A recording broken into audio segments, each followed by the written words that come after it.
Hello all, आप सभी का स्वागत है उड़ता फिरता में। तो this Bareilly Manjha store bye उड़ता फिरता आज 3 चरखियाँ बहुत शानदार सी क्वालिटी में जा रही है। बारी बारी से आपको बताता हूँ। फर्स्ट है king Kong China cutter, north India में धमाल मचाने वाला किंग कॉन्ग। जी हाँ, अभी दिल्ली सीजन गई तब बहुत पॉजिटिव रिस्पॉन्स मिला।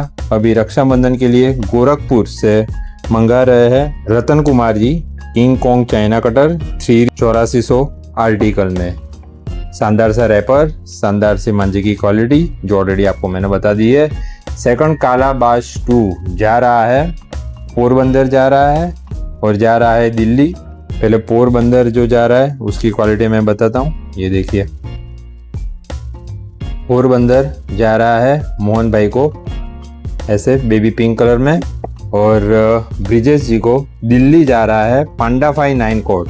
ये भी पांडा 59 कोड है, ये भी पांडा 59 कोड है। कालाबाश 2 डबल कोटेड लच्छी मांझा, मोस्ट डिमांडिंग ट्रेंडिंग मांझा जो आजकल कहीं अवेलेबल नहीं होता, जो हम अवेलेबल करवा के देते हैं। तो जल्द से जल्द कांटेक्ट कीजिए और मंगवा लीजिए आपका मांझा। Thank you so much.